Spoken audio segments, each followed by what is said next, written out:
Joining us on the line to continue with our discussion on ABIL is Fund Manager and Chief Executive of Sim Global, Kokkie Kooyman.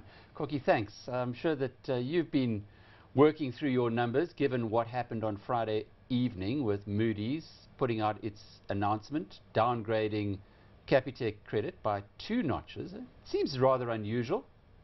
Yeah, I think very unusual, and in my opinion, it's both unwarranted and in fact even dangerous.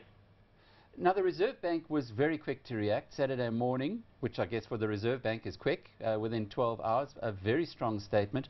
Would Moody's, would they take the Reserve Bank seriously? Would they take what Capitec said in defense seriously? Look, a rating agency obviously has to be independent. So they will listen to all the parties and should, and I think do come to their own conclusion. If you read the Capitec statement they released, it does seem, and I think as well, that Moody's acted too hastily, and that they should have had further discussions and done more work. But obviously they'll say that they came to certain conclusions and felt, the obligation to clients was to warn clients that the risk, in their opinion, had increased. Well, some clients believe it, but and the share price is down by 5% this morning. With your stress testing, what are you finding? Are there similarities between Capitec and ABIL? Indeed, similarities sufficient to warrant this kind of a downgrading? I think not. There's 3 differences. The one certainly is, firstly, Capitec's capital levels are considerably higher than African Bank's was. The reserving levels are also very good, and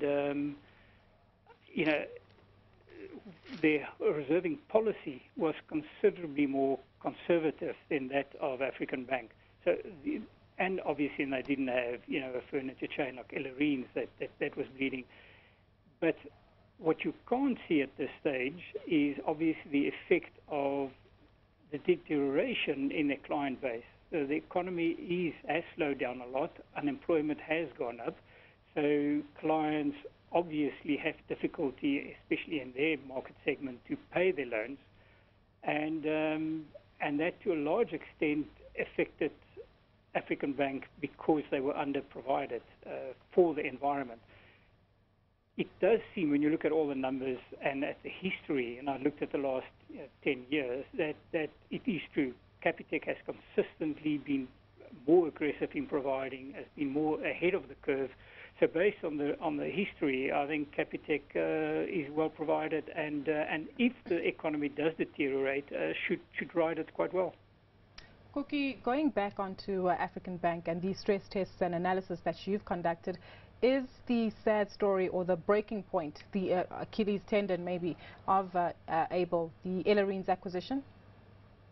It's actually fascinating that the 2008 acquisition and the rights issue they did destroyed a lot of value and put them on the back foot. And I think often investors and even management themselves don't realize how much time, management time, just gets taken up by something like that. Leon Kirkinis was obviously spending a lot of time trying to get Ellerines right, and in discussions there were, taking time away from what was happening in his own book.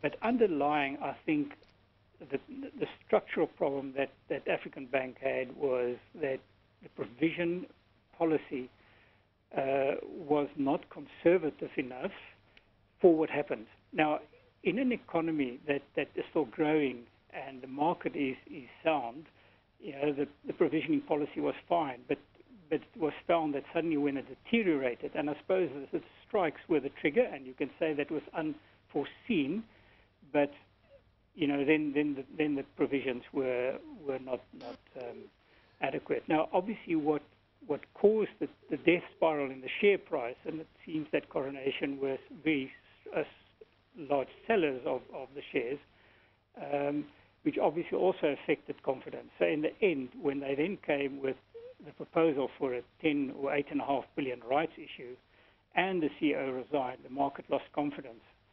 And I think that really, with a large shareholder not prepared to stand behind the bank, and the CEO resigning, and you're needing a very large rights issue, you know, I think the Reserve Bank did absolutely the right thing then to step in. Kokkie, just very quickly, those shares that some people bought last week, there's quite a lot of discussion about them having value or not having any value. Now, clearly the shareholders have supposedly lost everything, so have the subordinated debt, and even the senior debt has got a 10% write-off. Are those shares going to be worth, people who bought just before ABIL went bust, will they get anything back for their stock? Yeah, sort of, unfortunately, a lot of it is now hidden. We won't be able to see, but I do think that if you bought shares at 50 cents, then, you know, at the point of suspension and what's happened subsequently, you know, there will be value of more than 50 cents. But it depends on the deterioration further in the economy. It depends on the costs that are loaded by, you know, all the banks and so being involved, and especially Tom Winterboer, who, you know, and he brings in expertise. But I think the fact that Ellering's bleeding has been stopped, that will help. And then obviously what people must realize is they will only unlock that value if they subsequently follow a rights issue. I mean, African Bank does need capital, so it's going to come with a rights issue, and we don't even know what the mechanism will be. But the fair thing would be to give the shareholders who had shares the first option to follow their rights. So you're going to have to put in more capital to be able to unlock that value. So start saving now. That was Kooyman, the funds manager and CEO of Sim Global.